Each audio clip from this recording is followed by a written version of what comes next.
پڑ جاتے ہیں اور اس کی ظاہر دل آزاری کرتے ہیں. اگر بہت اچھا کاروبار ہو جائے تو پھر کیا بہو کے نام دیں گے کہ یہ بہو آئی ہے, اور اس کے بعد اگرچہ بعض بہویں ہوتی ہیں وہ خود ہی کہہ دیتی ہیں میری وجہ سے ہو رہا ہے یہ سب کچھ. اچھا بچوں کی وجہ سے تو ماشاءاللہ دیکھا ہے کہ بعض اوقات کوئی بچی یا بچہ گھر میں آیا اور ماشاءاللہ کام اچھا ہو جائے تو لوگ کہتے ہیں یار یہ ماشاءاللہ یہ اچھے شگون ہے, یہ اچھا شگون ہے. دیکھیں جو ہم شروع میں کچھ بدشگونی پر بھی بات چیت ہوئی نا, تو یہ جو اس طرح کی تعین کے ساتھ جاتے ہیں یہ پھر بدشگونی والے معاملات کی طرح, کسی نابینے کو دیکھ کر کسی کانے کو, اور اس طرح کے واقعات ہم کتنے پڑھتے ہیں جو بدشگونی کی طرف وہ لے کے جاتے ہیں.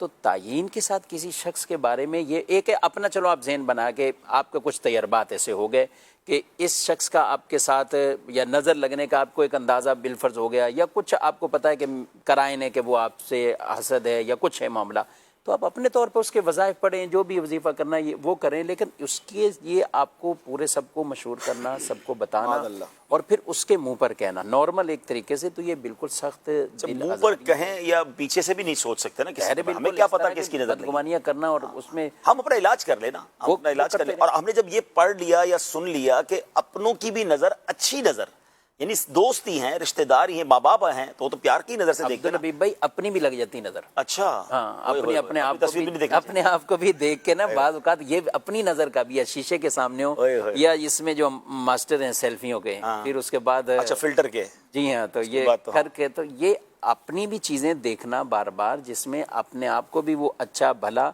تو اس میں بھی ہے. تو وید وظیفے وہیں بھی پڑھتے رہنا چاہیے ماشاءاللہ تبارک اللہ, یعنی اس طرح کے کوئی کلمات. اب تو وظیفے بہت ضروری ہو گئے ناظرین, اور کے بھی ہوں, کسی اور کے تیار ہو گئے سب. اب تو تیار بیٹھے کے علاج بتائیں بھائی, اپنی بھی لگ رہی ہے, رشتہ داروں کی بھی لگ رہی ہے. یہ تو انسانوں کے حوالے سے ہے, جنات کی بھی نظر لگ جاتی ہے. نہیں کرو یار, یا اللہ. اچھا جنات بھی تیار ہیں. اچھا جانوروں پر بھی نظر لگ جاتی ہے. جی بالکل, اللہ اکبر. چاہتے ہیں جانور. اچھا آصف بھائی چلے کچھ اشعار سنا دیں, پھر چلیں گے ہم علاج کی طرف. تو آصف بھائی کا ابتدائی کلام بھی نہیں ہوا. ہاں چلے بس, آصف بھائی تو آج شامل بھی ہے نا, ایز اے مبلغ بھی شامل ہے. جی صلو علی الحبیب صلی اللہ تعالی علی محمد.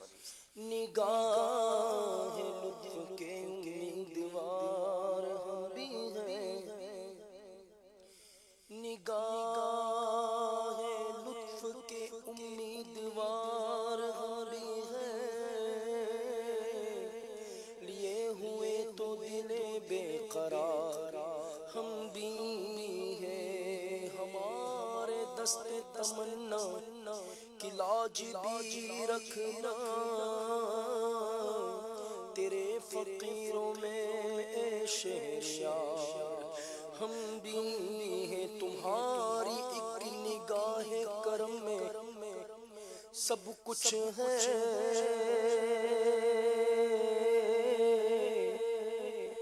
تمہاری ایک نگاہ کرم میں سب کچھ ہے, پڑے ہوئے تو سر راہ گزار ہم بھی ہیں, جو سر پہ رکھنے کو مل جائے نال پاک حضور, تو پھر کہیں گے کہ ہاں تاجدار ہم بھی ہیں. ادھر بھی تو سن اقدس کے 2 قدم جلوے, تمہاری راہ میں مشت غبار ہم بھی ہیں, ہماری بگڑی بنی ان کے اختیار میں ہے, سپر انہی کے گے سب کاروبار ہم بھی ہیں, حسن جن کی سخاوت کی دھوم عالم میں, انہی کے تم بھی ہو ایک ریزہ خار ہم بھی ہیں, نگاہ لطف کے امیدوار ہم بھی ہیں, نگاہ لطف کے آقا, نگاہ لطف کے آقا, نگاہ لطف کے امیدوار ہم بھی ہیں, لیے ہوئے تو دل بے قرار ہم بھی ہیں, تیری ایک نگاہ کی بات ہے, میری زندگی کا سوال ہے, تیری ایک نگاہ نگاہ کی بات ہے، میری زندگی کا سوال ہے، نعمتیں بانٹتا جن سمت وہ ذیشان گیا، نعمتیں بانٹتا جن سمت وہ ذیشان گیا، ساتھ ہی منشی رحمت کا قلم دان گیا، ساتھ ہی منشی رحمت کا قلم دان گیا، نعمتیں بانٹتا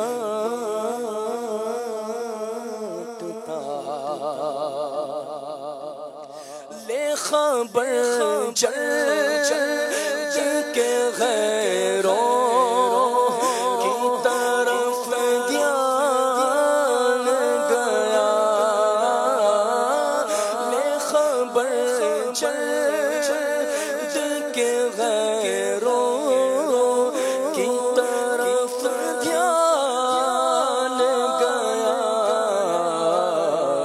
میرے مولا میرے مولا تے بوالے، میرے مولا میرے مولا میرے آقا تیرے قربان گیا، نعمتیں بانٹتا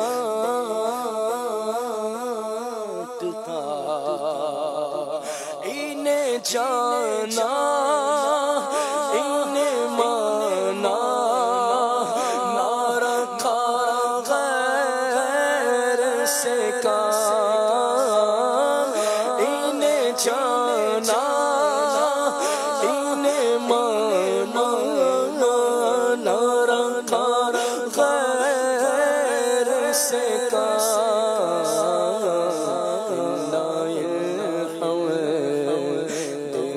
دنیا سے مسلمان گیا،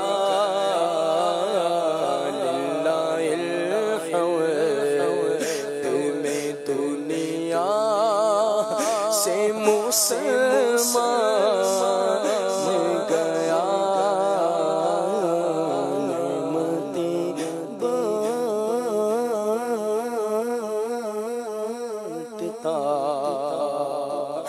جانو دل ہو شوخیرت سب تو مدینے پہنچے، ہاں جانو دل ہو شوخیرت سب تو مدینے پہنچے، جانو دل ہو شوخیرت سب تو مدینے پہنچے،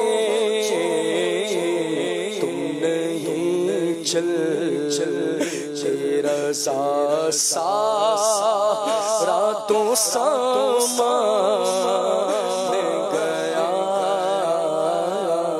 تم نہیں چلتے تم نہیں چلتے تم نہیں چلتے رضا سارا تو سامان گیا، نعمتیں بانٹتا جی سوئے وہ ذیشان گیا، ساتھ ہی منشی رحمت کا قلم دان گیا، نعمتیں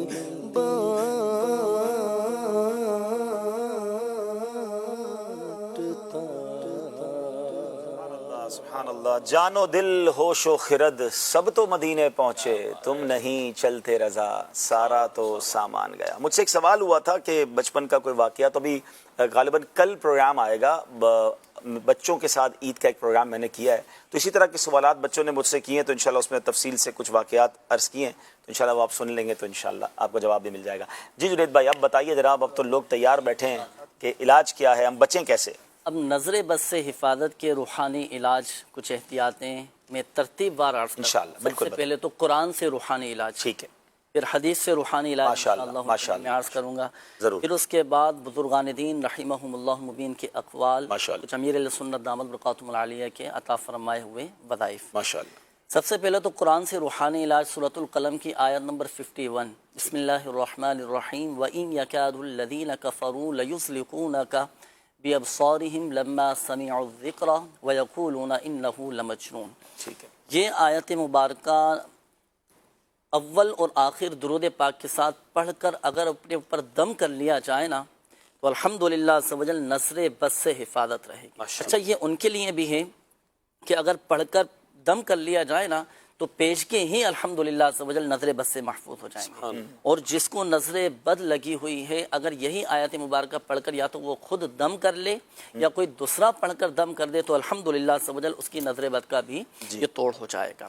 اور اس آیت مبارکہ کے بارے میں فرمایا گیا کہ بہت زیادہ مجرب یعنی تجربے سے یہ بات ثابت ہے کہ الحمدللہ عز و جل جس پر پڑھ کر یہ دم کی گئی ہے یا جس نے پڑھا ہے نظر بد کا توڑ ہو جاتا ہے. ماشاءاللہ. یہ تو ہوا قرآن سے روحانی علاج. اب حدیث سے روحانی علاج، ہمارے پیارے آقا صلی اللہ تعالی علیہ وآلہ وسلم جنات اور لوگوں کی بری نظر سے پناہ مانگا کرتے تھے.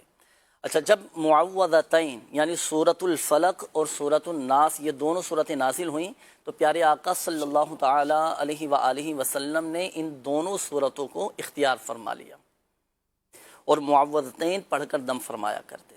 تو یہ بھی نظر بد سے، لوگوں کی نظر بد سے محفوظ رہنے کے لیے بہت زیادہ یہ مجرب ہے. اچھا اب بعض اوقات بچوں کو نظر بد لگ جاتی ہے. اب میں وہ وظیفہ عرض کرنے لگا ہوں کہ جو ہمارے آقا صلی اللہ تعالی علیہ وآلہ وسلم امام حسن اور امام حسین رضی اللہ تعالی عنہما پر پڑھ کر دم فرمایا کرتے تھے. اب وہ کون سا وظیفہ ہے؟ ہمارے آقا صلی اللہ تعالی علیہ وآلہ وسلم یہ مبارک کلمات اعوذ بکلمات اللہ التامہ من کل شیطان وہامہ ومن کل عین لامہ، اس کو 3 حصوں میں پڑھ دیتا ہوں. اعوذ بکلمات اللہ التامہ من کل شیطان وہامہ ومن کل عین لامہ. یہ امام حسن امام حسین رضی اللہ تعالیٰ عنہ پر دم فرمایا کرتے سبحان اللہ. اور فرماتے کہ تمہارے جد امجد بھی حضرت اسماعیل اور حضرت اسحاق علیہم الصلاۃ والسلام پر پڑھ کر دم فرمایا. حضرت ابراہیم دم فرمایا کرتے، حضرت ابراہیم علیہ السلام ان دونوں پر دم فرمایا. ماشاءاللہ. یہ ہوئے حدیث سے روحانی علاج نا. آگے کنٹینیو کیجیے گا. ایک دفعہ ہم نے پڑھا پھونکا، یہ کتنے دن تک ایفیکٹیو رہے گا؟ اس کی بھی کوئی ہے کیلکولیشن؟ حصول شفا یہ وظائف ہوتے ہیں. اب یہ حدیث پاک میں جیسے بیان فرمائیں گے تو بطور برکت کی نیت سے بھی ہمارے آقا صلی اللہ علیہ وسلم کے مبارک کلمات ہیں تو ویسے بھی پڑھتے رہے. اور کچھ وظائف تو روزانہ ہی پڑھنے کے نا، جیسے ہر رات کو پڑھنے کے حوالے سے ہیں اور رات کے شر سے بچنے کے حوالے سے بھی بطور اب میں وہی عرض کرنے لگا ہوں جو ہمارے آقا صلی اللہ علیہ وآلہ وسلم رات کو آرام فرمانے کے لیے بستر مبارک پر تشریف لے جاتے ہیں. یہ تو ایسا مبلغ اور جامع وظیفہ یوں کہیے کہ ہمارا اپنا خود کا حصار بن جائے گا. رات کو سونے سے پہلے ہمارے آقا صلی اللہ علیہ وآلہ وسلم جب بستر مبارک پر تشریف لے جاتے ہیں سورۃ الاخلاص، سورۃ الفلق اور سورۃ الناس پڑھ کر دونوں ہاتھوں مبارک پر دم فرماتے، اپنے سر پر، اپنے چہرے پر اور پورے جسم اقدس پر ہاتھ پھیر لیا کرتے. یہ 3 مرتبہ عمل آپ فرماتے. تو یہ تعلیم امت کے لیے بھی ہے.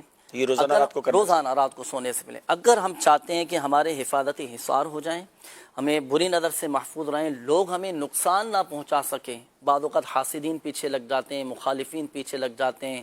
اچھا بعض اوقات اپنے ہی کچھ ایسے ہوتے ہیں کہ جو ہماری ٹوہ میں لگے رہتے ہیں، کچھ تجسس میں پڑے رہتے ہیں.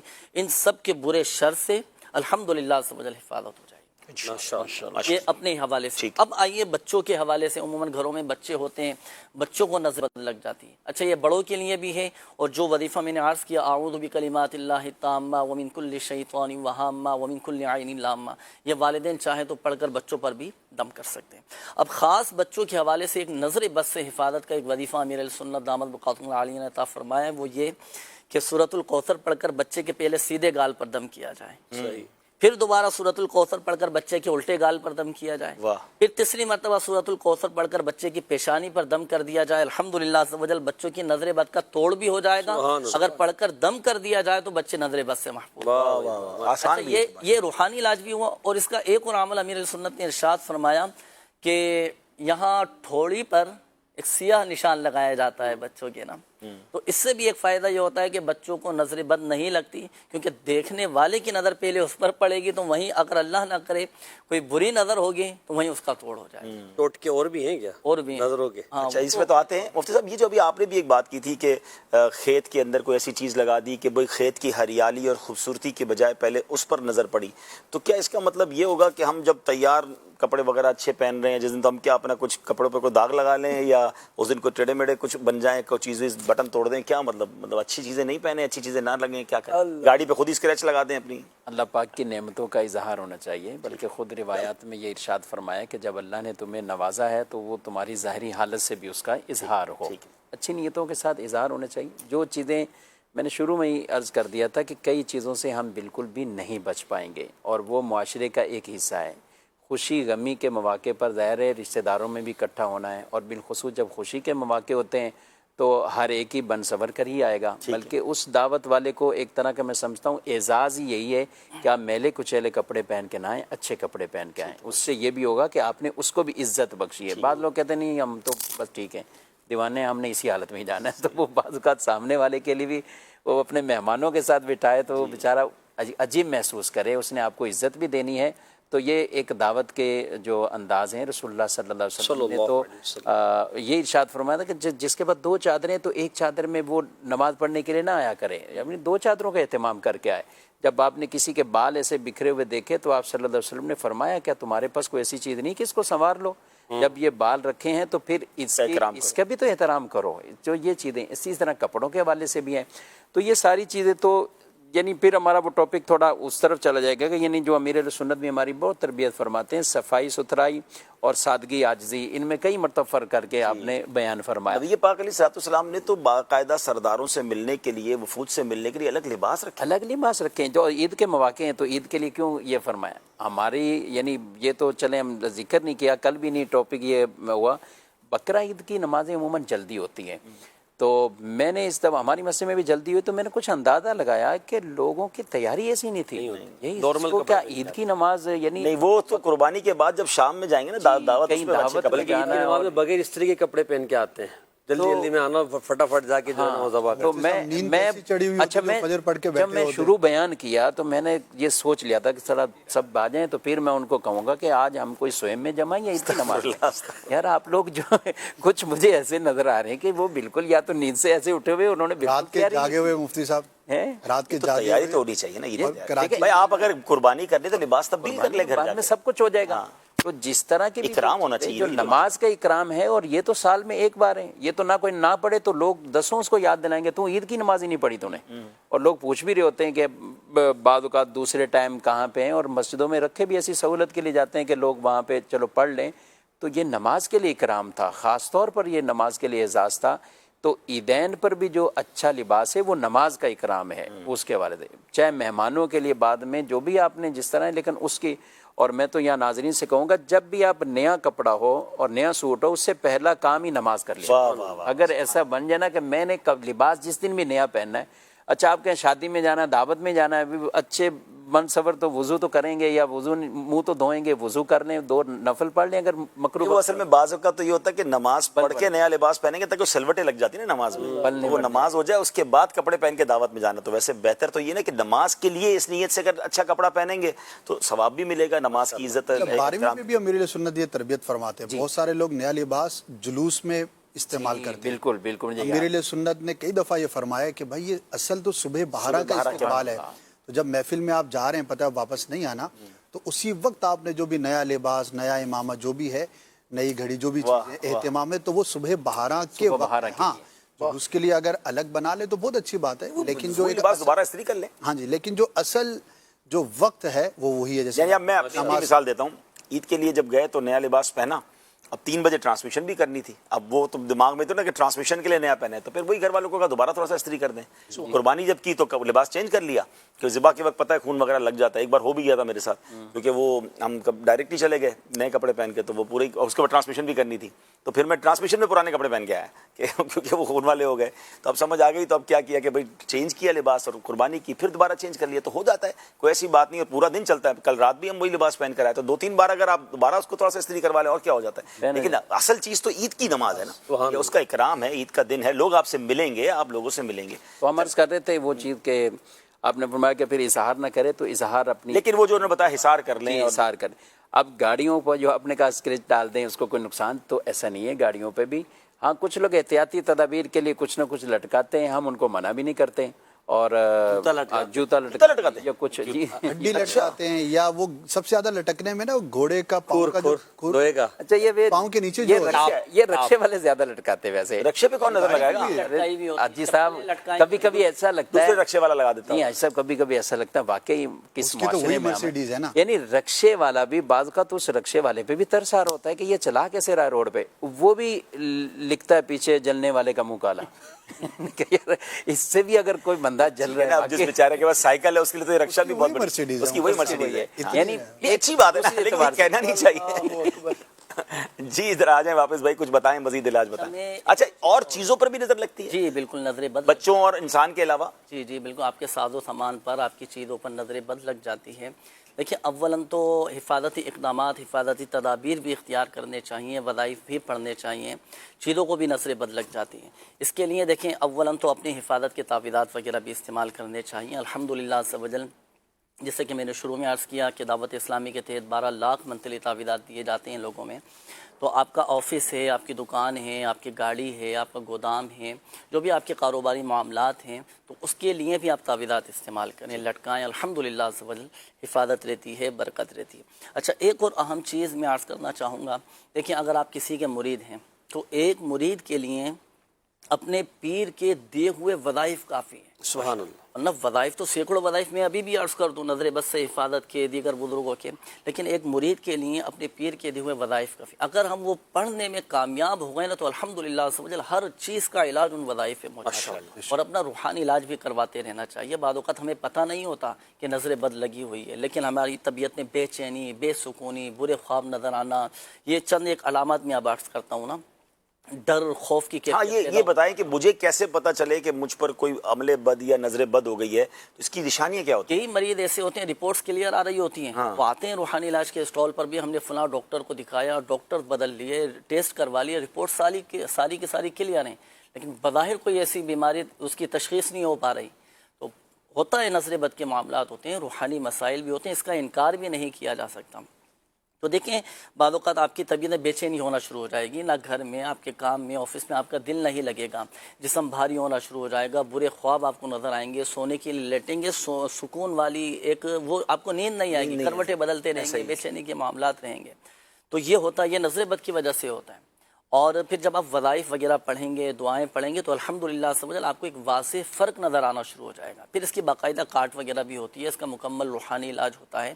آپ کاٹ وغیرہ کرواتے رہا کریں اپنی، الحمدللہ سمجھ مسئلہ حل ہو جائے گا. اچھا کاٹ کے حوالے سے یہ بھی عرض کروں، چلے ناظرین بھی ہمارے ساتھ ہیں، آپ کروائیں اپنی کاٹ. روحانی علاج کے اسٹال پر آ کر بھی کروا سکتے ہیں. آن لائن اب تو الحمدللہ دعوت اسلامی کے تحت ہمارے لیے آسانی کر دی گئی، آپ گھر بیٹھے آن لائن کاٹ کا عمل کروا سکتے. اپنی کاٹ کیا ہوتی ہے؟ یہ مختلف مسائل، مختلف بیماریاں، مختلف امراض، اسی طرح مختلف قسم کی جو پریشانیاں، مصیبتیں آ جاتی ہیں، تو ان سے حفاظت کے لیے کاٹ کا عمل کیا. آپ کی طبیعت ناساز ہے، آپ کو بھاری پن طبیعت میں محسوس ہو رہا ہے، آپ چاہیں تو کیا کوئی وظیفہ پڑھتے ہیں آپ؟ مخصوص عملیات ہوتے ہیں اس کے نا، وہ شعبہ قرآن و حدیث کی روشنی. جی جی الحمدللہ سبحان. اور ہمارے سارے شعبہ روحانی علاج کے معاملات شرعی اسکیننگ ہوئی ہوئی ہے سارے، الحمدللہ. یہ کاٹ کا عمل ہوتا ہے، ماشاءاللہ فائدہ ہو جاتا ہے. اور اس کی بھی آپ کو فیس نہیں اب لیتے؟ آپ کی کوئی چیز گم ہو گئی ہے، اس کی کوئی فیس تو نہیں ہے کارڈ کے کوئی فیس وغیرہ نہیں ہوتی، آپ خود کہہ رہے ہیں کروائیں، مطلب آپ چاہ رہے ہیں کہ لوگ آپ سے رابطہ کریں اور آپ بزی رہیں، آپ تیار ہیں اس کے لیے؟ ماشاءاللہ یہ دکھیاری امت کی غمخواری الحمدللہ ٹیگ لائن ہی کی جا رہی ہے، کمال ہے، دکھیاری امت کی. جی جی الحمدللہ. ماشاءاللہ وہ جو دعاؤں والا سلسلہ عبدالحبیب بھائی، اجتماعی دعا کمال ہے. وہ کیا ہوتا ہے؟ دعائے اجتماعات شفا کرتے ہیں. اجتماعات دعائے بھی شفا ہوتے ہیں. اجتماع جس میں اکثر غم زدہ یا بیمار ہی شامل ہو کہ جو جی، اس میں باقاعدہ ہم مختلف علاقوں میں مختلف شہروں میں جا کر ان کو یہ سروس فراہم کر رہے ہوتے ہیں. اگر آپ کے شہر میں کوئی مثال کے طور پر پیلیا کے مریض ہیں اور اس طرح بڑے امراض میں مبتلا ہیں، وہ آتے شہر میں وبا بھی پھیل جاتی ہے بعض جی جی ٹھیک ہے. تو اس میں ہوتا یہ ہے کہ الحمدللہ مختلف مساجد میں تلاوت و نعت کا سلسلہ، بیانات، پھر دعائے حاجات پڑھی جاتی ہے، پھر نماز حاجات ادا کی جاتی ہے. نماز حاجات کے بعد اجتماعی دعا مسجد والوں کے لیے، محلے والوں کے لیے، ان مریضوں کے لیے پھر اجتماعی دعا ہوتی ہے. دکھیارے لوگ مل کر جب دعا کرتے ہوں گے تو ان کی کیفیت کیا ہوگی؟ تو یہ الحمدللہ ان کے علاقوں میں جا کر استخارے بھی کر رہے ہوتے ہیں. یعنی یوں سمجھیے کہ ڈاکٹر خود چل کر مریض کے پاس آ رہا ہو کہ آپ اپنا علاج کروائیں.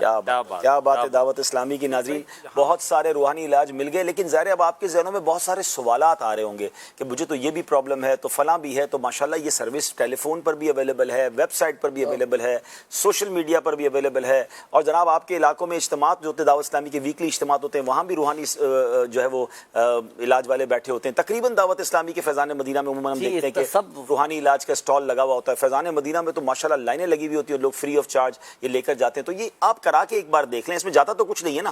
اگر آپ کو لگ رہا ہے تو نہ فیس آپ سے لے رہے ہیں، لیکن یہ آپ چاہ رہے ہیں کہ آپ اگر روحانی علاج کرا لیں تو آپ کی طبیعت میں بہتری اور اللہ کرے یہ مسائل حل ہو جائیں. ہم بھی دعا کرتے ہیں، آپ سب بھی آمین کہہ دیں کہ اللہ پاک سارے مریضوں کو شفا دے، جسمانی امراض والوں کو بھی شفا دے، روحانی امراض والوں کو بھی شفا دے. اللہ کریم ہم سب کو جادو، ٹونے، آسیب، نظر بد، حاسدوں کے حسد، شریروں کے شر، شیطان کے شر سے محفوظ فرما. اللہ دنیا میں بھی خیر عطا فرما، آخرت میں بھی خیر نصیب فرما. وصلی اللہ تعالی علی خیر خلقہ محمد و آلہ وصحبہ اجمعین برحمتک یا ارحم یہاں الراحمین. ایک سوال میں ان سے کرنا چاہوں. ضرور ضرور. عموماً ایسا ہوتا ہے کہ کہیں گیدرنگ ہوتی ہے تو بچوں کو سامنے لایا جاتا ہے کہ ان کو دم کر دیجئے، یا کوئی بزرگ ہوتے ہیں بیمار ہوتے ہیں وہ کہتے ہیں دم کر دیجئے.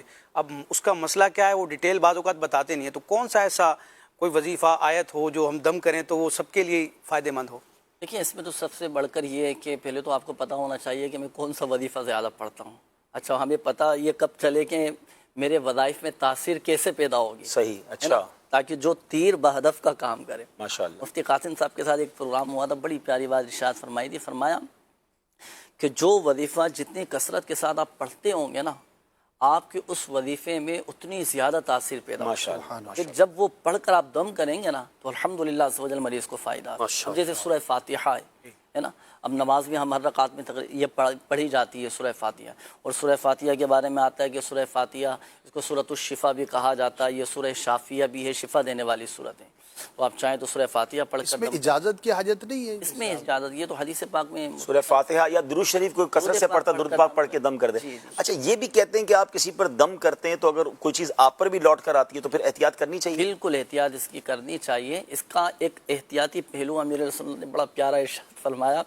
اس میں عافیت اس میں ہے کہ آپ ڈائریکٹ دم نہ کریں، پانی پر دم کر کے پھر آپ مریض کو ماشاءاللہ.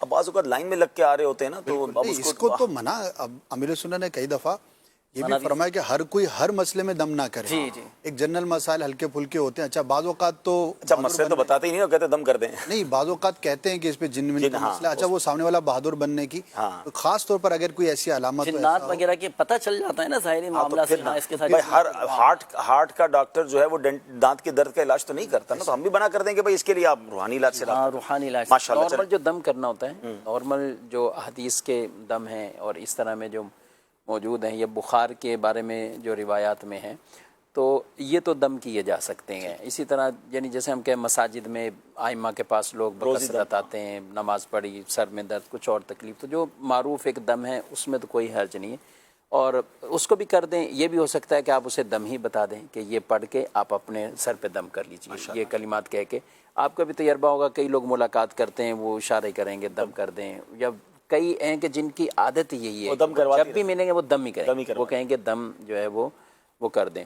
تو وہ کوئی خاص مرض بھی چونکہ تشخیص ہمیں نہیں کرنی ہوتی، نہ ہمیں کچھ ایسا بتانا ہوتا ہے، تو اس میں کرنے کی اسی طرح گھر میں ہیں بچوں میں تو بچوں میں بھی دم کرتے رہیں. جہاں واقعی کچھ اس طرح کے ہے کہ ہمیں باقاعدہ ہم علاج، کیونکہ یہ روحانی بھی نا اس کے ساتھ لگتا بھی علاج ہے، روحانی علاج، یہ پوری فیلڈ ہے، یہ ہر ایک نہیں کر سکتا. ایسا نہیں ہے کہ کوئی علم میں ہوگا، کوئی عالم بھی ہو، مفتی بھی ہو، ضروری نہیں کہ وہ روحانی فیلڈ بھی یہ والی اس نے اختیار کی ہو کہ وہ دم درود بھی پورے طریقے سے بتا تو دیں گے، لیکن اس کی جو اپنی پوری دنیا ہے اور اس کے جو کئی ایسے ہوتے ہیں نا اس میں، وہ خوش طبعی کے طور پہ میں عرض کرتا ہوں کہ وہ ناک میں دم کر دیتے ہیں ان پہ دم کرنا بعض اوقات مشکل ہو جاتا ہے۔ اچھا یہ ہاں یہ انہوں نے بات کی، دم کے حوالے سے بعض لوگ بہت سے غلط فہمی کا شکار ہیں کہ جس جگہ درد ہے وہیں دم کرنا ہے، تو کھول کے لائیں گے نا کپڑے، کھول کے لا دیں یا ٹانگ امام صاحب کے سامنے کر رہے ہوتے ہیں۔ اللہ کے بندے، جب تم نے دوائی کھائی ہے تو وہ منہ سے کھائیے، ٹانگ کے درد کی دوائی تم نے کیا ڈاکٹر نے تمہارا ٹانگ میں انجیکشن لگایا زخم نہیں ہے، کچھ نہیں ہے، تو یہ تو نہیں کرو، تو یہ غلط فہمی ہے کہ ہاتھ رکھواتے نا، یہاں ہاتھ رکھ کے اب بعض اوقات وہ جگہ بھی ایسی نہیں بندہ ہاتھ رکھے دم کرے، تو آپ اپنے چہرے پہ دم کروا لیں، نارمل دم کرا لیں ان سے، یعنی یہ سمجھنا کہ اسی جگہ پر ہی ہاتھ پھیر کر کرنا ہے تو ہی دم اثر کر دے گا، ورنہ تو یہ بالکل غلط ہے۔ اور بعض اوقات کہ دل میں درد ہو رہا ہے تو اس بٹن کھولیں گے تو پھر دل تو اور اندر چیز، سینہ بھی چیر دو، پھر اندر ہی جا کے دم کرے بھائی، جب چمڑی کے اوپر سے دم ہو سکتا ہے تو کپڑے کے اوپر سے بھی ہو سکتا ہے نا۔ اچھا اس میں ایک بہت پیاری بات کسی نے کہی تھی کہ جس طرح ہم چوری کا انتظار کیے بغیر کنڈی لگاتے ہیں، دکان کو تالا لگاتے ہیں، اسی طرح ہمیں کوئی مسئلہ نہیں ہے، نہ نظر بد ہے، نہ جادو جنات کا مسئلہ ہے، تو جو امن کے اوقات ہیں اس میں بھی کوئی نہ کوئی ایک یا دو وظیفہ اپنی زندگی کی روٹین میں شامل رکھیں۔ پیر صاحب کے ہوں تو بہت، اور یہ سورہ فلق، سورہ ناس اور جو سورہ اخلاص والا بتایا تو بڑا کمال کا ہے، سونے سے پہلے کریں، روٹین میں رکھیں، تو کسی کی چیز کے برے وقت آنے سے پہلے ہی آپ اس کی پروٹیکشن کریں۔ یہ جو فرمایا گیا مفتی صاحب نے فرمایا کہ ہر مفتی اور عالم بھی یہ دم وغیرہ کی فیلڈ نہیں رکھتا، تو ایک مسئلہ وہ بھی ہے جو اسد بھائی سے متعلق ہے، ماشاءاللہ یہ خوابوں کی تعبیر بیان کرتے ہیں، تو عموماً عوام میں یہ ہوتا ہے کہ وہ ہر عالم سے جو بھی اسکالر کے نام پر مشہور ہو اس سے خواب کی تعبیریں پوچھتے ہیں، اور بعض اوقات وہ خطرناک خواب ہوتی ہے۔ اس کی علمیت کا انکار نہیں کرنا چاہیے، ظاہر ہے کہ یہ ایک الگ چیز ہے، اس نے اس میں اسٹڈی نہیں کیا یا وہ نہیں بتاتے، تو ہمیں یہ نہیں سمجھنا چاہیے کہ معاذ اللہ خوابوں کی تعبیر نہیں، ان کو علم کیوں نہیں آتا۔ اچھا بعض اس طرح میرے سے تو بہت رابطے میں رہتے ہیں کہ ہم کیا کہیں، ان کو یہ عرض کرتا ہوں کہ آپ ایکسپلین کر دیں، اور عوام کو چاہیے کہ کسی کے بارے میں یوں بدگمانی نہ کریں، یار اس سے یہ پوچھا یہ کیوں نہیں، وظیفہ بھی نہیں آتا، وظیفہ بھی نہیں آتا، دم بھی نہیں کرتے، تو ہر چیز کی ایک فیلڈ ہے، اسی سے متعلق جو ہے وہ رابطہ۔ لیکن اسد بھائی یہاں ایک سوال تو بنتا ہے، روحانی علاج والوں نے اپنی سروس بہت بڑی سروس بتائی ہے، اور آپ ماشاءاللہ مدنی چینل کے نگران اور رکن شورا بھی موجود ہیں، تو آپ بھی تو خوابوں کی تعبیر لائیو طے کرنے کی دیکھیں، یہ سوال تو ہے۔ اصل مسئلہ یہ ہے نا کہ خواب تو روز آتے ہیں مفتی صاحب، اگر یہ کام شروع کر دے، بیمار تو بندہ کبھی کبھی ہوتا ہے، تو ہر صبح اٹھ کے، بلکہ کچھ لوگ دوپہر کو بھی سوتے ہیں، دیکھو خوابوں کا زیادہ دو بار خواب آئیں گے، پھر استخارہ کال سینٹر بھی کئی کال ایسی ہوتی ہیں جو خوابوں کی۔ اچھا پتہ ہے کیا،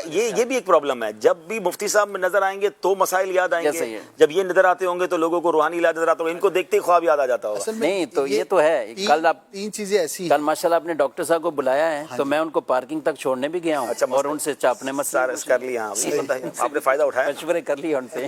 تین فیلڈز ایسی ہیں کہ جو ان لمیٹیڈ ہیں، آپ کا دارالفتہ اہل سنت بھی ایسا ہی ہے، آپ جتنے جوابات تیز دے رہے ہیں نا واٹس ایپ، جتنے آپ سہولت بڑھائیں گے تو یہ نہیں کہ لوگوں کے مسئلے حل ہو گئے، وہ اتنے زیادہ آئیں گے۔ روحانی علاج کا بھی ایسا ہی ہے، اور خوابوں کی تعبیر، شعبہ تو بننا چاہیے۔ اب چلے اس پر غور کرتے ہیں کہ خوابوں کا شعبہ جو ہے، چلے بہرحال میرا خیال ہے بھائی مجھے دوسرا ٹاپک بھی ڈسکس کرنا ہے، اور ٹائم بالکل تیزی سے جا رہا ہے، واقعی یہ نظر بد ہی ایسا ٹاپک ہے کہ اس پر گھنٹوں بات کی جائے، اور اس پر روحانی علاج بھی، تو ماشاءاللہ آپ سب کا بہت شکریہ۔ اس ٹاپک پر آپ کے ذہنوں میں سوالات ہوں تو روحانی علاج کی مجلس کے نمبرز پھر ایک بار اسکرین پر چلا دیں، اس کو اسکرین شاٹ لے لیا کریں۔ بعض اوقات یہ ہوتا ہے کہ ہم نمبر دیکھ کے یاد کرنے کی کوشش کرتے ہیں، اب تو بڑا آسان ہو گیا ہے، موبائل سے تصویر کھینچ لیں تو انشاءاللہ یہ نمبر سیو ہو جائے گا آپ کے پاس، جب بھی ضرورت پڑے گی آپ کال کر سکیں گے۔ تو یہ دوبارہ اسکرین پر روحانی علاج کے نمبر چلا دیں۔ مفتی صاحب مختصراً ایک سوال کا جواب دے دیں، پھر ہم اپنے بڑا اہم ٹاپک وہ بھی ہے، اور وہ بھی ایک طرح سا ایک عجیب سا اعتراض کہہ لیں، یا ایک عجیب سی کس کو کہتے ہیں نا کہ وسوسے پھیلائے جاتے ہیں کہ جناب یہ قربانی پر اتنا خرچہ، تو حج پر اتنا خرچہ کرتے ہیں، تو جناب کسی غریب کا بھلا کر دیں، تو جناب یہ سارے غریب غربا فقیر یہ انہی دنوں کیوں یاد آتے ہیں لوگوں کو، اور جب بھی کوئی دنیاوی خرچ ہو رہا ہوتا ہے تو اس وقت کوئی یاد نہیں آتا، صرف جب بھی اسلام کے نام پر، دین کے نام پر خرچ ہوتا ہے تو اس پر انشاءاللہ ہم ڈسکس کریں گے۔ لیکن اس وقت آپ کے پاس بھی حاجیوں کے تاثرات اور سوالات آ رہے ہوں گے، شدید گرمی کے معاملات ہیں، اور جو اللہ پاک سب کی حفاظت فرمائے، خیر سے سب اللہ کرے کہ خیر سے حج کر کے کمپلیٹ کر کے آئیں، تو بڑے مسائل آ رہے ہیں، اور رمی کے خاص طور پہ، کیونکہ آج بھی رمی آخری رمی ہو رہی ہے، تو بتایا یہ جا رہا ہے کہ گرمی کی وجہ سے کل رات کے مناظر مفتی صاحب میں دیکھتا رہا، رات دیر تک ہم رابطے میں تھے حاجیوں سے، کہ رات تقریباً 12-1-2 بجے تک جو ہے مینا میں اتنا رش تھا روڈ پر کہ کاندھے سے کاندھا چھل رہا تھا، اور رمی پر بھی بہت رش تھا، کیونکہ کل بہت سارے لوگوں نے مغرب کے بعد ہی رمی کی ہے، کیونکہ وہ کئی صورتوں میں تو بلا کراہت اجازت ہے، تو باقی صورتوں میں جو بھی ہے وہ آپ بتائیں گے۔ تو آج کی رمی کے حوالے سے بھی کچھ لوگوں کے یہ میسیجز آ رہے ہیں کہ جناب اتنی گرمی ہے کہ ہمیں نکلنا مشکل ہے، بلکہ سنا یہ کہ خیموں میں بٹھا دیا گیا اور رمی کو کلوز کر دیا گیا کہ 4-5 بجے کے بعد رمی شروع کریں گے۔ تو اگر یہ رمی 4-5 بجے کے بعد شروع ہوتی ہے تو ظاہر 20 لاکھ حاجی 1-2 گھنٹے میں مغرب سے پہلے تو نہیں کر سکیں گے، تو مغرب کے بعد جو تیسرے دن کی رمی ہے اس کے بارے میں بھی کچھ ارشاد فرمائیں۔ دیکھیں تیسرے دن کی رمی یہ تو رمی واجب ہی ہے، ٹھیک ہے، اور اس کا جو سنت ٹائم ہے اور وہ تو جو اس کا ایک جائز یعنی بلا کراہت ٹائم ہے وہ غروب آفتاب تک ہے، یعنی غروب آفتاب سے بلا وجہ تاخیر نہ کریں۔ لیکن یہ جتنے ریزن آپ بیان کر رہے ہیں اور جو حاجی وہاں سے رابطے کر رہے ہیں، اور کئیوں کے ساتھ فیملیز حادثات بھی ان کے ساتھ بچے بھی ہیں، ان کے ساتھ خواتین بھی ہیں، تو ظاہر ہے وہ ان کو ہم یہی کہیں گے کہ وہ جلدی نہ کریں۔ رات میں بھی رمی کرنا جائز ہے، کوئی دم دم اس پر نہیں ہے کسی وجہ، ٹھیک ہے، رات میں بلا وجہ تاخیر نہیں کرنی چاہیے، لیکن ایسا نہیں ہے کہ یہ بلا وجہ وہاں بہت چونکہ رش ہے اور اتنے معاملات ہیں، اور اس کا وقت بھی چونکہ ظہر کے وقت شروع ہوا ہے، صبح سے تو ہے نہیں، تو اس وجہ سے کم ٹائم میں، اور پھر کچھ کلوزنگ کی ایسی خبریں بھی آ رہی ہیں، تو اس میں یہ کہ وہ غروب آفتاب کے بعد بھی کرتے ہیں تو وہ کر سکتے ہیں۔ ایک غلط فہمی لوگوں نے شاید حاجیوں نے یہ بٹھائی، آج کافی لوگوں نے سوال کیا کہ ہم غروب آفتاب کے بعد کریں گے تو پھر ہمیں کل بھی رکنا پڑے گا، 13 کی رمی بھی کرنی پڑے گی، 13 کی رمی کے لیے بھی ہمیں رکنا پڑے گا تو مینا میں۔ تو دیکھیں وہ ہے یہی کہ غروب آفتاب کے بعد اگر کوئی مینا تک رہتا ہے غروب آفتاب کے بعد تو پھر سنت یہی ہے کہ رک جائے اور 13 کی بھی رمی کر لے، لیکن اگر وہ چلا جاتا ہے اور یہ رات میں رمی کر کے وہ چلا گیا تو اس پہ کوئی دم یا ترک واجب نہیں ہے اس کا، یہ اس کے لیے مسئلہ ہے کہ جو 13 کی بھی رات صبح صادق تک وہیں رکا رہا، 13 کی فجر ہو گئی، 13 کی فجر ہو گئی، اب جب 13 کی فجر اس نے کر ہی لی تو اب اس پہ واجب ہو جائے گی کہ 13 کی بھی رمی کرتے ہوئے جائے، لیکن اس سے پہلے اگر مینا چھوڑ دیتا ہے، یہ رات میں اس نے کسی ٹائم بھی رمی کی اور یہ اپنے عزیزیت یا مکہ کہیں بھی چلے گئے تو پھر ان پہ 13 کی رمی واجب نہیں۔ سبحان اللہ، یہ بڑی آسانی والی گفتگو ہو گئی، اپنے حاجیوں تک یہ پیغام آپ پہنچا دیں، واقعی بہت گرمی ہے اور جس طرح کے میسیجز آ رہے ہیں لوگ بے ہوش بھی ہوئے ہیں، اللہ سب کی حفاظت فرمائے۔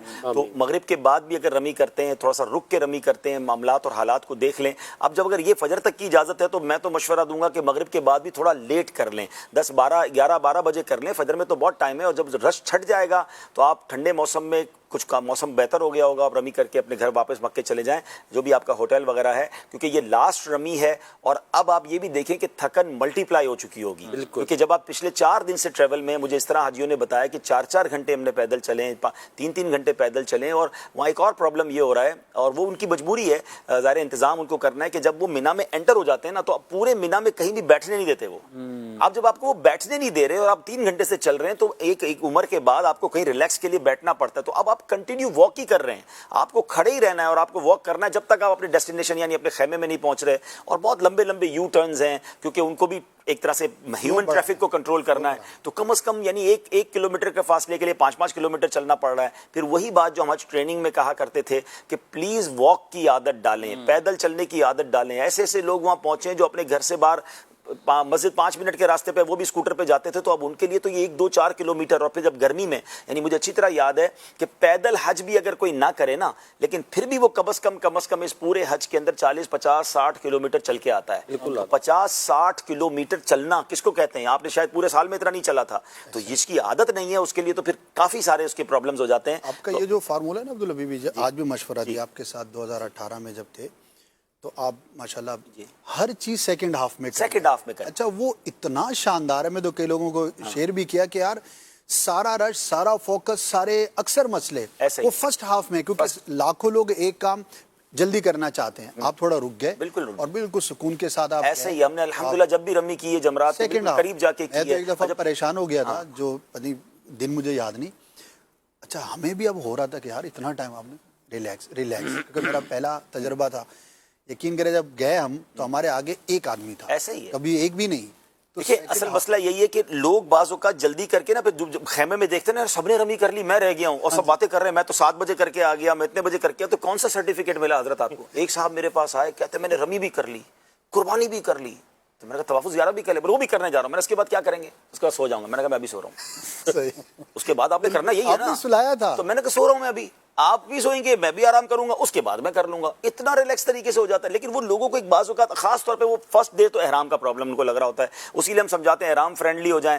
احرام آپ کو کیوں چپتا ہے یار؟ اسی احرام کے لیے روتے ہیں اور اسی احرام کو اتارنے کے لیے پریشان ہوتے ہیں. مزے کریں احرام کے اندر تو انشاءاللہ سب بہتر ہو جائے گا. بہرحال اگلے سال پھر ٹریننگ لیجیے گا. اب تو سال گزر گیا لیکن اللہ سب حاجیوں کی خیر فرمائے. اب ٹائم تھوڑا سا کم ہے لیکن ٹاپک بڑا اہم ہے تو میں پہلے تو ناظرین آپ کے سامنے ایک ریسرچ جو ہے وہ پیش کر دیتا ہوں. یہ بہت سارے لوگوں کو جو یہ خاص طور پہ ہر سال جو ہے نا وہ غریب کے بچے اور غریب کے مدد یاد آ رہی ہوتی ہے کہ جناب یہ قربانی پہ اتنا کروڑوں روپے اربوں روپے خرچ ہو رہا ہے تو یہ غریبوں کا کام اچھا ہو جائے گا یا حج پر یہ اربوں روپے خرچ ہو رہے ہوتے ہیں. جب آپ دیکھیں گے ناظرین اسلامی تہوار جس پر لوگ اللہ اور اس کے رسول کے نام پر خرچ کریں گے آپ کو اس طرح کی پوسٹیں سوشل میڈیا پر نظر آئیں گی. کبھی بھی آپ کو کسی کرکٹ میچ تو کسی 31 دسمبر کی نائٹ کی آتش بازی اور جناب کوئی نیا موبائل فون آیا جس کی جناب لائنیں لگ کے لوگ خرید رہے ہوں گے. ایک شادی کے فنکشن پر کروڑوں روپے خرچ ہو رہے ہوں گے. آپ کو نہ ہونے کے برابر وہاں کوئی بات کرتے نظر آئے گا کہ یار اس کی بجائے یہ کر لو نا. جب اللہ کے نام پر خرچ ہوگا جب اصل میں پرابلم پہلے سمجھ لیجئے کہ یہ پرابلم غریب مسلمانوں کی مدد سے نہیں ہے مدد کرنے کا نہیں ہے. پرابلم اسلام سے پرابلم ہے دین سے پرابلم ہے. لوگ اللہ کے قریب کیوں ہو رہے ہیں یہ دین پر کیوں خرچ کر رہے ہیں یہ اللہ تعالیٰ پہ خرچ کریں معاذ اللہ برے کاموں پر کر لیں کوئی پرابلم نہیں ہے. لیکن چلیں اس کا لاجیکلی اور جس کو کہنا کہ اکانومیکلی کتنا بڑا فائدہ ہوتا ہے یہ وہ بھی جواب آپ ذرا سن لیں تاکہ آپ کو اندازہ ہو کہ شریعت کے احکام کے پیچھے سبحان اللہ کتنی شاندار ایک حکمتیں ہوا کرتی ہیں.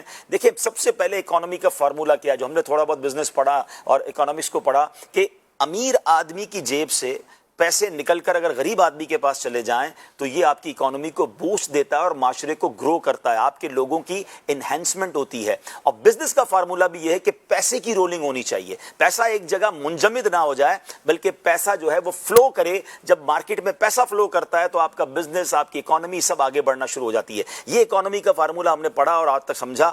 اب ذرا آئیے صرف میں بقرہ عید کی پہلے بات کر لیتا ہوں اور میں 2023 کی تحقیق بتا رہا ہوں. 2024 کی انشاءاللہ ظاہر اب یہ قربانی نپٹ جائے گی تو وہ بھی آ جائے گی اور اس سے زیادہ ہی ہوگا. 2023 میں صرف پاکستان کی بات کریں تو 500 ارب روپے کی معاشی سرگرمی ہوئی ہے قربانی کے اندر. اچھا پاکستان میں تقریباً 25 لاکھ گائے 40 لاکھ بکرے اور 10 لاکھ دمبے اور تقریباً 1 لاکھ اونٹ قربان کیے گئے. ٹھیک ہے ان جانوروں سے مختلف مصارف میں 8 ارب روپے کی آمدن ہوئی جیسے منڈی کی فیس وغیرہ. یہ آمدن تو گورنمنٹ اور ٹیکس والے اداروں کو ہوئی.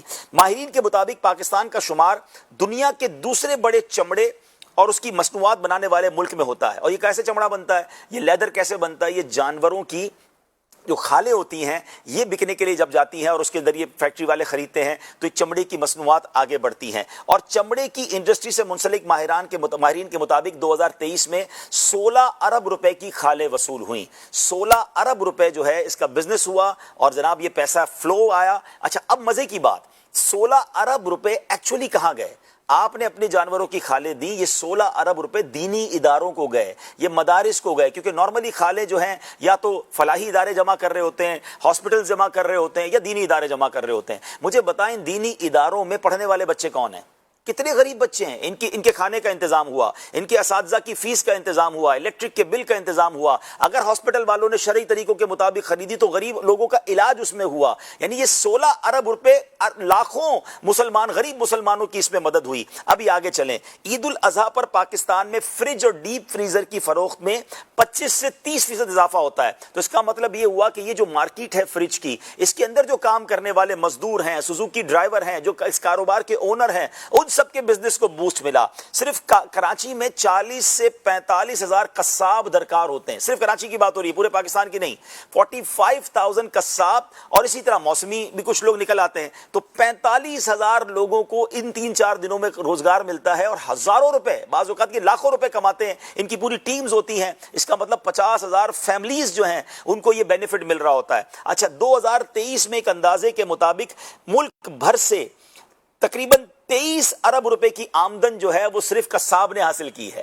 یعنی جو کاٹنے والے لوگ ہیں پورے پاکستان میں جتنی قربانی ہوئی تو 23 ارب روپے تو صرف ان کو مل گئے. اچھا 3 ارب سے زائد چارے والوں نے پیسے کمائے. چارے والے کے امیر لوگ ہوتے ہیں, یہ چارے والے بیچارے غریب جو ٹھیلے لگا رہے ہوتے ہیں, 3 ارب روپے ان کی جیبوں میں گئے. اچھا جانوروں کی ترسیل جو ٹرانسپورٹیشن ہوئی اس میں یہ سب چیزیں میرے پاس تحقیق کے ہر تحقیق کے پاس لنک ہے کہ کس اخباری خبر یا کس ریسرچ کے مطابق میں بیان کر رہا ہوں. جانوروں کی ترسیل کرنے والوں نے 1.5 ارب روپے کمائے. اچھا یہ تو صرف پاکستان کی بات ہو گئی. بنگلہ دیش میں 1 کروڑ جانور عید الاضحیٰ پر قربان کیے گئے. تقریباً 25 لاکھ جانور ہر سال ترکیہ میں ذبح کیے جاتے ہیں. انڈونیشیا میں 23 لاکھ جانور 2023 میں عید الاضحیٰ پر قربان کیے گئے. اچھا سبحان اللہ, یہ ہو گئی. اب یہ تو تحقیق میں نے بتا دی. اب میں ذرا لاجیکلی آپ کو سمجھاتا ہوں ناظرین. اگر بتایا گیا کہ جناب اتنے ارب روپے کے جانور قربان ہوئے, یہ پیسے کہاں گئے؟ سب سے پہلے بات سمجھیے, قربانی کس پر واجب ہے؟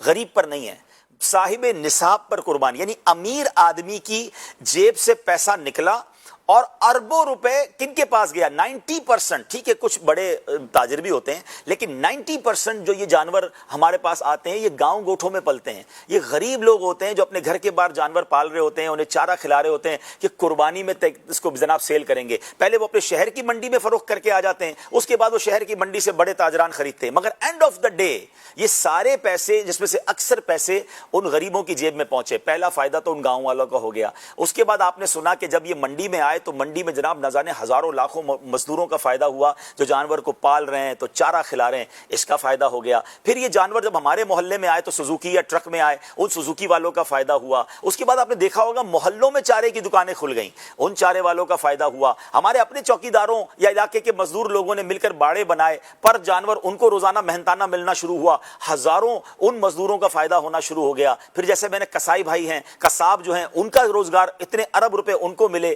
پھر اس کے بعد اب آگے چلیں, جیسے فریج والوں کا ہم نے سنا.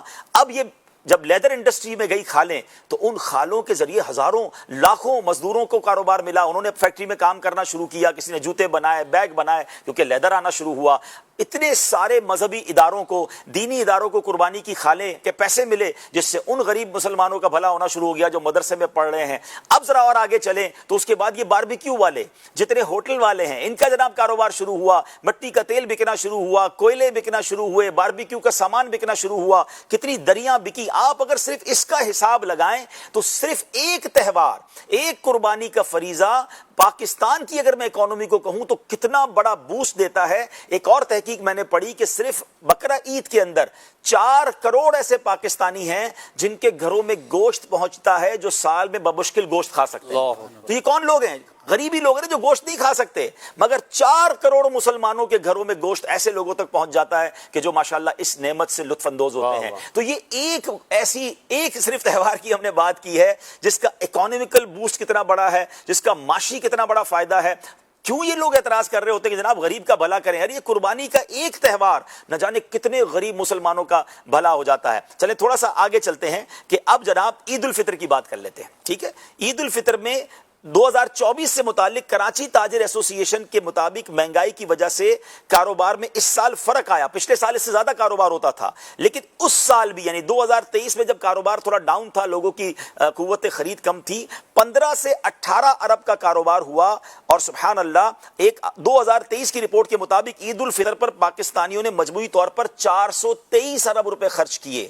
ایک محتاط اندازے کے مطابق دنیا میں تقریباً 300 ارب ڈالر سے زیادہ مسلمان زکوٰۃ ادا کرتے ہیں, جو زیادہ تر عید الفطر اور رمضان کریم میں ادا کی جاتی ہے. اب آپ ذرا سوچیں کہ 300 ارب ڈالر یہ کہاں گئے, کس کی جیب سے نکلے؟ زکوٰۃ کس پر ہے؟ مالدار پر. مالدار نے زکوٰۃ دی اور سبحان اللہ یہ کتنے غریب مسلمانوں تک, کتنے غریب جو ہے وہ لوگوں تک پہنچ گئی. سوچئے یہ کتنا بڑا بوسٹ ہے اکانومی کو. یہ اسلام میں جو زکوٰۃ کا انداز ہے کہ غریب کی امیر کی جیب سے پیسہ نکلا اور جناب غریبوں تک پہنچ گیا. اب چلیں حج کی بات کر لیتے ہیں. سبحان اللہ, 2024 میں اس وقت تو بتایا جا رہا ہے کہ تقریباً 20 لاکھ افراد حج ادا کر رہے ہیں. پاکستان سے انشاءاللہ 63,000 حاجیوں کے بارے میں بتایا گیا کہ وہ مقدس فریضہ ادا کریں گے. اللہ ان سب کے حج کو قبول فرمائے. مگر 2023 میں کیا ہوا؟ 2023 کے اندازوں کے مطابق 2.5 ملین یعنی 25 لاکھ حاجیوں نے سفر کیا، اور ان کی بورڈنگ اور ان کے سفر کے اوسطاً جو $5,000 کا ان کا پیکج تھا، تو اس کے مطابق 12.5 بلین 12.5 ارب ڈالر کی مالی سرگرمی ہوئی۔ تعمیرات، خوراک، نقل و حمل، لباس، ان تمام چیزوں کو ملائیں تو براہ راست ان تمام انڈسٹریز کا فائدہ ہوا۔ احرام بنانے والی کمپنیوں کو لے لیں جناب، وہاں جتنی خوراک بٹی، جتنے لوگوں نے کھانا کھایا، جتنا جو سفر کے اندر جو چیزوں کی ضرورت پڑی، اس ساری انڈسٹری کو 12.5 بلین ڈالر کا بوسٹ ملا۔ ماہرین کے اندازوں کے مطابق 2023 حج اور قربانی اگر ان دونوں کو ملا لیں تو اس میں جو اقتصادی سرگرمیاں ہیں، معاشی سرگرمیوں پر تقریباً 230 بلین ڈالر سے زیادہ خرچ ہوا۔ سبحان اللہ، یہ کتنا بڑا اکانومی کا بوسٹ ہے کہ یہ پیسہ مارکیٹ میں آیا، یہ فلو بڑھا اور ہزاروں لاکھوں کروڑوں لوگوں کو اس کا فائدہ ہوا۔ آپ کو یہ جان کر بھی خوشی ہوگی، حیرت بھی ہوگی کہ حج کے موقع پر 3.5 لاکھ نئی نوکریاں پیدا ہوتی ہیں، 3.5 لاکھ لوگوں کو جاب ملتی ہے حج کے موقع پر۔ جب یہ اتنا بڑا ایونٹ ہوتا ہے تو جناب اس کے کاروبار چلتے ہیں۔ پاکستانی کو دیکھ لیں، کتنے ٹریول ایجنٹس کا فائدہ، کتنے گروپ چلانے والوں کو فائدہ ہو رہا ہوتا ہے۔ پاکستان میں کتنی احرام کی دکانیں، حاجی کیمپ کے باہر آپ دیکھیں تو ایئرپورٹ پر دیکھیں تو سبحان اللہ ایک ایکٹیویٹی ہوتی ہے اور اس سے کتنے غریب مسلمانوں کو فائدہ ہو رہا ہوتا ہے۔ تو سبحان اللہ، تو اے میرے پیارے اسلامی بھائیوں، عید میلاد النبی پر بات کر لیتے ہیں۔ اس پر بھی ذرا تھوڑا بہت لوگوں کو پرابلم ہوتی ہے۔ اصل مسئلہ لوگوں کی مدد نہیں ہے، مسئلہ نبی پاک سے محبت اور عشق رسول اور جناب اللہ سے محبت پر کیوں خرچ ہو رہا ہے۔ اب آئیے عید میلاد النبی، کروڑوں مسلمان ماشاءاللہ اس کو بہت اچھے انداز سے مناتے ہیں۔ اس سلسلے میں کروڑوں اربوں روپے کا خرچہ کیا جاتا ہے۔ چند سال پرانی رپورٹ ہے کہ پاکستان میں عید میلاد النبی پر 20 ارب روپے کا ماشاءاللہ عاشقان رسول نے خرچ کیا۔ اب اس میں کیا خرچ ہوتا ہے اگر غور کریں، لائٹیں، نالین پاک، جھنڈے، بیجز یا نظر و نیاز۔ مجھے بتائیں یہ جھنڈے بیچنے والے کون ہوتے ہیں، یہ نالین پاک بیچنے والے کون ہوتے ہیں، یہ بیجز بیچنے والے کون؟ چھوٹے چھوٹے سٹال لگتے ہیں، لوگ اس سے پیسے کماتے ہیں، کتنے ہزاروں لوگوں کو روزگار ملتا ہے۔ اور بڑی تعداد میں اس پر اگر خرچ ہوتا ہے تو وہ نیاز کی جاتی ہے، وہ لنگر کھلایا جاتا ہے۔ وہ کون کھاتے ہیں مجھے بتائیں نا، کسی کے پیٹ میں ہی کھانا جا رہا ہے نا، لیکن آپ سوچیں کہ اس سے کتنے لاکھوں غریب مسلمانوں کا فائدہ ہو رہا ہوتا ہے۔